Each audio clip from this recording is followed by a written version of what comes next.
Greetings and salutations, loyal viewers of this channel. My name is Sean, and today I want to talk about Lauren Southern's testimony, where she absolutely killed it in front of the Canadian Parliament, because they're doing hearings that are very similar to congressional hearings in the United States of America on this idea of Russian influence in Western media, Canadian media, United States media. You guys have all heard that kind of thing. And now, of course, these hearings are also about grandstanding, again, much like American congressional hearings, but Lauren was able to handle herself well, address the outright lies being put forward by this committee about her, about Tenet, about Russian influence, and all that. And I think it is notable because Lauren has said that she is leaving the media, she's not going to be doing this stuff anymore, to see her last appearance, I guess, her last big move, because I think she did absolutely wonderfully. And honestly, I'm sad to see her go. I'm somebody who likes Lauren. I've met her a couple of times in person, don't know her all that well, but I understand, based on what she's experienced in the past, and of course this inquiry, her desire to step back. Now, we're going to get into this, but before we do, I want to thank everybody who supports this channel via actualjusticewarrior.com/join. Give me the money. Give me the money. Okay. Also, a friend of mine, Hannah, recently informed me that her son Dylan was in a very bad car accident and has a lengthy recovery ahead of him. So I just want to say, Dylan, I'm wishing you well, a speedy recovery, a happy Thanksgiving. And from me to you, from the AJW audience to yourself, we all are hoping that you pull through and you end up with full functionality post this accident. But without further ado, let's actually get into the opening statement. Thank you. Honorable Chair, esteemed members of this committee, I would like to thank you for so enthusiastically inviting me to speak today. My name is Lauren Southern. I am a filmmaker, a YouTuber, and a proud Canadian. In late 2023, I was contracted to make weekly videos by a startup company called Tenet Media. Then recently, the U.S. Department of Justice released an indictment which alleges the founders of Tenet created the company in conjunction with two Russian citizens, with funding ultimately originating from the Russian government. Per the indictment, the founders of Tenet Media deceived the personalities they contracted regarding their alleged source of funding. I'll make a few points clear at the outset. At no point in my involvement with Tenet did I ever have knowledge of the allegations in the indictment. And two, the only person who ever had any creative control over my videos was me. No one from Tenet or anywhere else ever dictated what topics I covered or what opinions I held. So right off the top, I think it's important to acknowledge what Lauren is saying right here, which is she, like all the other creators, according to the indictment, retained creative control over all of their works. They were not being told what to do, what to say, or anything of the sort. And this should be obvious to everyone if you watched any Tenet videos from Lauren or from other creators on the platform.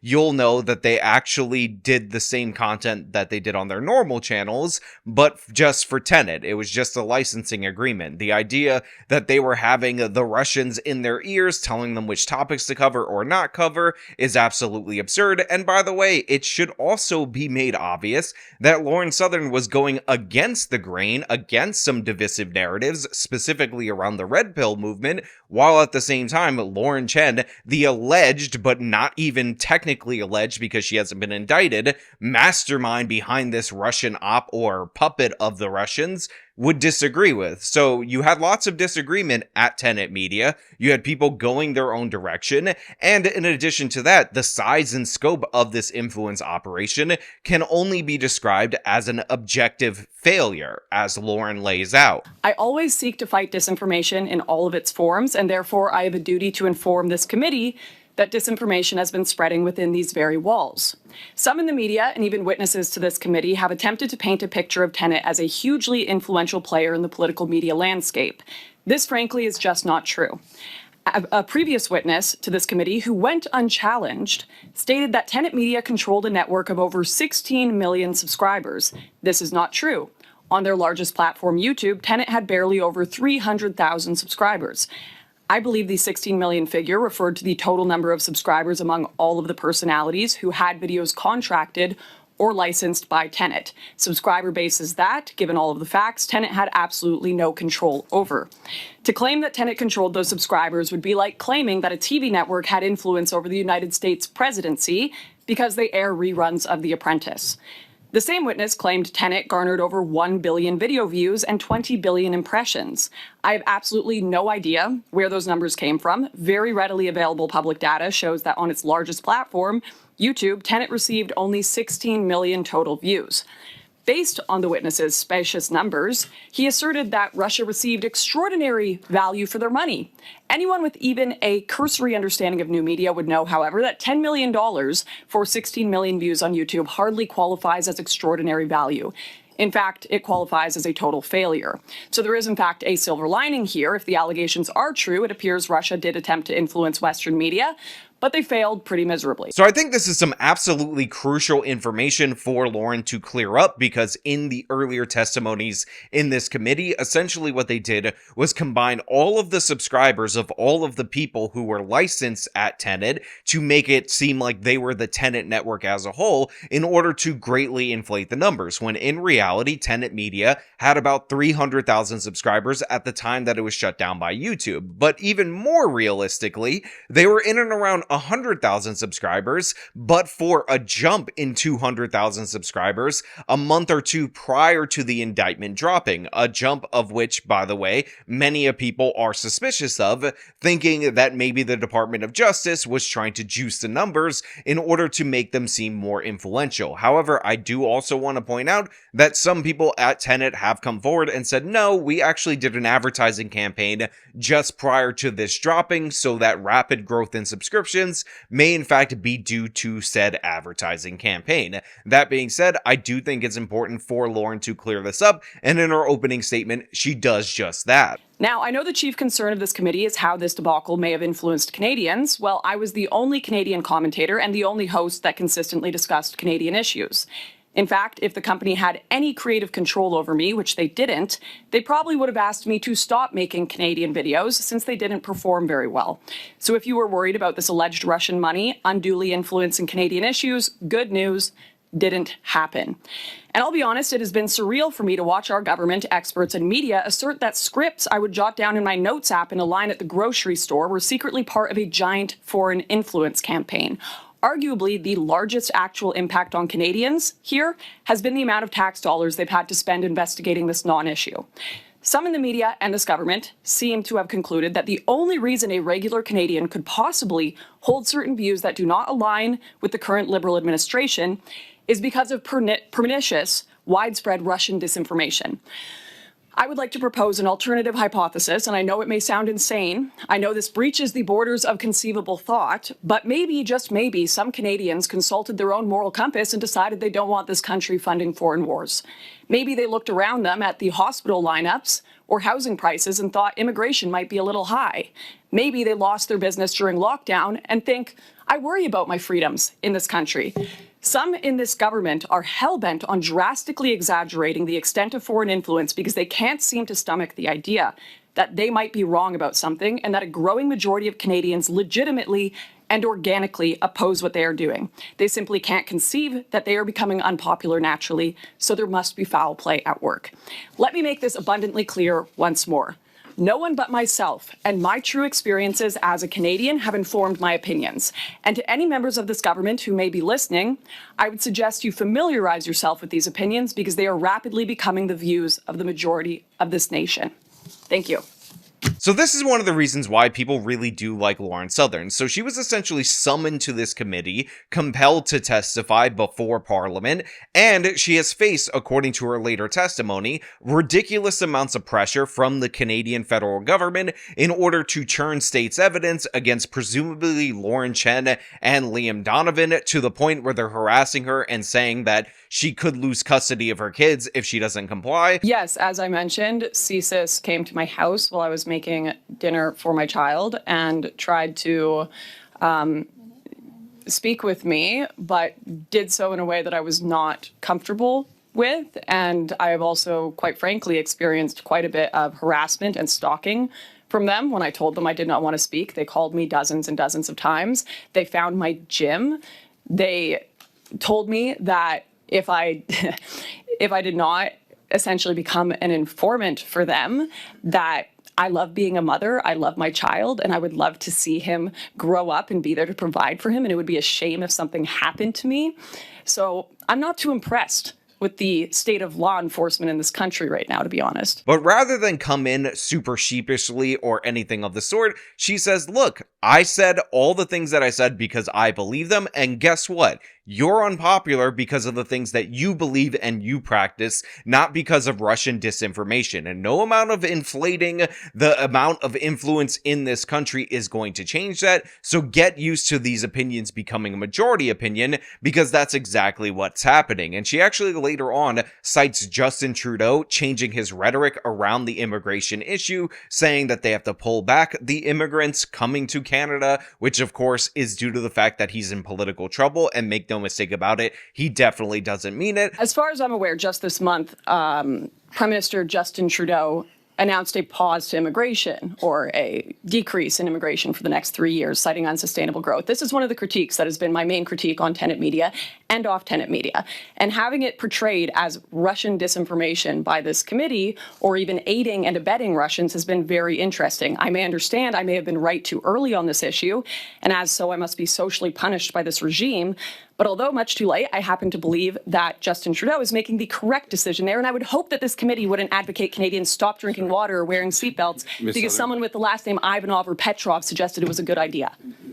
But I do appreciate Lauren doing this. I appreciate her actually standing up for herself, because her name is being dragged through the mud completely, and she's facing unknown amounts of pressure behind the scenes, or at least unknown to me because I'm not in communication with her like that. And it's honestly tragic. And to the fact that she's going to lose her channel, or not lose her channel, but step away from media, I think is really unfortunate. But I feel like she's done enough. She's faced enough negative consequences, enough negative press, that if she wants to take a step back, if she wants to disappear into the wilderness, then she has every right to do so. But again, this is one of the reasons why we like her. The U.S. indictment alleges that commentators were paid upwards of $100,000 to produce this content. How much was this? What you found in your experience was what content creators were being paid by Tenet? So this particular question right here about how much the creators made, specifically how much Lauren Southern made from Tenet Media, I did not realize it was going to produce a response that I would enjoy so much. But to be clear, it has been pretty obvious from the jump when you looked at what Tim Pool made, what Dave Rubin made, which Dave Rubin was estimated to be around $400,000 a month. Tim Pool was estimated to be around $100,000 per episode of The Culture War. So he was making $400,000 to $500,000 a month, depending on how many Fridays were in that month. But all of that added up over the course of a year, and on a $10 million budget, we should have known, or people out there should have known, that there was no way, shape, or form that Lauren Southern was going to make above $500,000 for the work that she put in at Tenet, just based on the math and the money that was let over. Also, we ended up seeing from Matt Christensen that he made over $100,000 in terms of his yearly contract, so that made it clear around the ballpark of where Lauren was going to get paid. But she gives a great answer to this question, gives us the exact dollar amount, and to be clear, I in no way, shape, or form am under the impression that this dollar amount would be enough to turn her into a Russian propagandist or anything of the sort. This was one of the large surprises for myself when the indictment dropped. I was on $275,000 for all operations. That was not my personal salary. I was contracted to make 3 videos a week, news reports, and 2 mini documentaries, and I had multiple staff, including researcher and assistant. So this budget paid for my studio, flights, videographers, staff, myself. I only made around 100,000 Canadian for my personal salary. So if you want to do a separate panel on the wage gap and alleged foreign influence campaigns, we can certainly do that.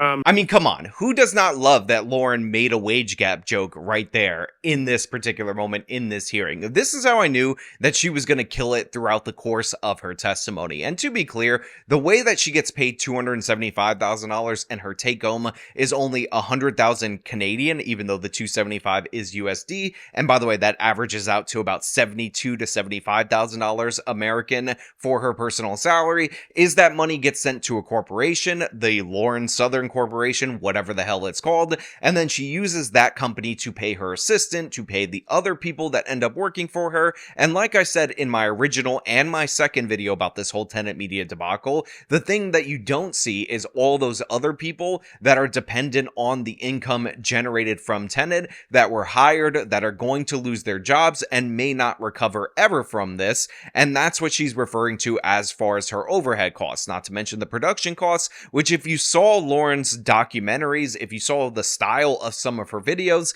definitely costs some money behind them. And I think it is unfortunate that she didn't get paid more, because if I were her, I would have negotiated for more. And I actually told her before she ended up cutting off communication that if she's ever recruited to be a spy ever again, let me negotiate her rates. But that being said, it's clear and obvious, and it should have been clear and obvious, that she wasn't making those huge dollar amounts based on the fact that you had $10 million. About 4.5 went to Tim, about 4.5 went to Dave Rubin, so you're only left with $1 million, and then you have 4 other people that you have to pay out of that $1 million.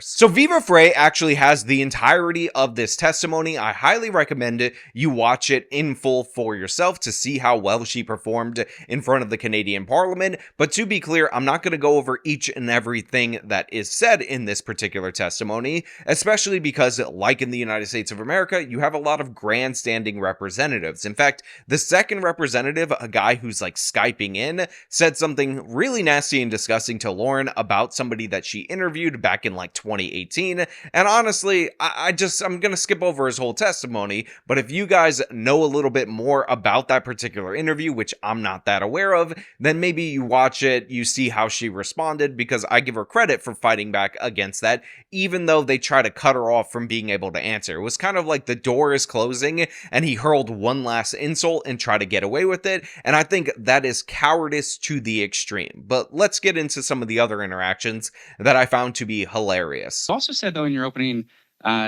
your views are rapidly becoming the views of the majority of this nation. Do you think the Great Replacement theory is going to become the views of the majority of this nation anytime soon? Depends what you mean by the Great Replacement theory. What do you mean? Well, what do you mean by the Great? Well, that there's an active attempt to replace a white population with a non-white population. So Lauren ends up getting asked about pushing Great Replacement theory by one of these representatives, and they're like, oh, were the Russians paying you to push that? And again, she talks about the fact that people are noticing the rapid change because of immigration in Western nations, in Canada, and in the United States of America. And although not exactly the same, we have a very similar way of talking about this over there that we have over here. I'll describe the American one because most of my audience is American, so you guys would be more familiar of this. So the way that this issue works is as follows. If you talk about the demographic change in the United States of America and the potential political implications of said democratic change, i.e. the book The Emerging Democratic Majority, which postulates the theory that we are going to have Democrats win the presidency and win in government from now until the end of time, due to the fact that there are fewer white people in comparison to minorities in the electorate, and white people will eventually become a minority in the United States of America, and you call it the browning of America, then you're totally fine. That is totally kosher. That's totally perfect. A-okay, first class all the way, because you're in favor of it. However, if you're against mass migration, if you're talking about failures of cultures to integrate and any of the negative aspects associated with it, if you're talking about how they're basically trying to import voters strategically because they believe, whether that's true or not, that they will eventually vote for their party over the opposing party, again in the United States it would be the Democrats over the Republican Party, then you're called a Great Replacement theorist, you're dangerous, you're an evil white racist, and you need to shut up with your evil white racism. So this is essentially the dichotomy that people are faced with whenever discussing the impacts of mass migration, which is, if you're against it, it's not happening, shut up you racist, but if you're in favor of it, if you think it's good, then yes, it is happening, and isn't it wonderful, isn't it grand, don't you support it? That's basically the way this is talked about, not only in the United States, but apparently in Canada as well, which is actually having a more rapid demographic shift in a shorter period of time than the United States of America, largely due to the fact that Canada is a much smaller country in terms of population than the United States of America. What do you mean by that? I think that there are a lot of people that have concerns about the impacts of mass immigration removing the culture in certain areas. I think you could ask people in Brampton or individuals in Surrey what they think about the language being spoke around them, whether it's a Canadian language whatsoever, whether they feel that their culture is being preserved. I don't think it's an insane concept. And in fact, I think many liberals would agree that many cultures and peoples have been replaced before by mass immigration, our indigenous population not least of all. Now, during part of the response that Lauren gave to the criticisms of her videos supposedly talking about great replacement theory, which again, if you're talking about browning of America or Canada, totally good, totally grand, totally wonderful, she mentions that yes, people are weirded out by the fact that in areas that they grew up in, they don't recognize the languages that are spoken. And if you had any doubt that this was about virtue signaling rather than actually finding the truth, that this was about condemning somebody for wrong speak rather than investigating the impact of foreign influence,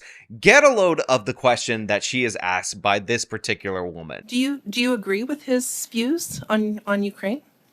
No, I don't think we should kill the Ukrainians. On the contrary, I think we should be trying to not kill anybody. Not a big fan of killing people, Ukrainian or otherwise. And do you prescribe to his anti-Semitic views? No. Once again, you're interviewing me right now. Do you agree with all of my opinions? No, I actually find some of them quite offensive. I'm just curious what a Canadian language is. Is that Ojibwe and Cree? Don't you hate the left, whether they be the American left or the Canadian left? So Lauren specifically talks about the languages not being familiar to your average Canadian. Obviously, and she answers this by the way, this is a reference to them not hearing French or English, which are the two most common languages in Canada. But here you have a woman saying, oh, languages? You mean like these native languages that are spoken by a small minority of people? Are you upset about those? Are those people the ones who are upset? As if this proves anything, as if this feigning ignorance, as if this virtue signaling does anything to address the points that she brought up. This is the level of stupidity that we're dealing with our representatives, because they'll say that, oh, what do you think the natives felt when the English and the French came to this area and ended up ruining their stuff? Well, they didn't like it. They were obviously against it. They fought wars against it in both the United States and in Canada for hundreds of years because this is something that they're not on board with. You're citing this as an example, something that you view as horrific in history looking back. I mean, you're not actually ever going to do anything about it. All these land acknowledgements never actually end with, we'll give you back the land that supposedly was stolen from you. But yeah, this is where they're at in Canada, which is very similar to where we're at in the United States of America. Absurdly stupid virtue signaling that gets called out by Lauren Southern. Typically in Canada, our national languages are English and French. I kind of figured this was common knowledge in here, but... Okay. So like I said, Lauren Southern absolutely killed this particular hearing. It is unfortunate that she has to be summoned to Parliament in this way, that she's facing all this different pressure from the Canadian government, but in the moment when she was pressed on these particular issues, I think she outwitted every single representative here that was trying to virtue signal against her. And the worst one, in my opinion, is the one who was like, oh, what's a Canadian language? I'm just curious what a Canadian language is. Is that Ojibwe and Cree? Like, shut up, honestly. Shut your stupid face and actually talk about the issue at hand. Again, this was supposedly about Russian disinformation, but as you can see, what they're actually mad about is political speech that they're against. I think that it is rich that I am sat here and being asked what I have to do to stop foreign influence and foreign interference as a Canadian citizen. Well, we sit here with MPs like Jennifer O'Connell, who said boo-hoo to Conservatives who wanted actual elected politicians working with foreign governments to be exposed. So, I am a regular Canadian. And honestly, nothing could have made them happier than this small amount of money comparative to the regular media being injected into this company and these creators getting tricked into taking it, because now they could just label their political opposition, people who have been a thorn in their side for years, like Lauren Southern, agents of a foreign power, despite the fact that even the US indictment doesn't allege that. But you know what? Those are just my thoughts on this particular hearing. I want to know what you guys think down in the comments below. If you like the video, show them by leaving a like, subscribe for more content, follow me on my social medias, support me via the support links in the description of this video. This has been me talking about Lauren Southern absolutely killing it in front of Parliament. Till next time.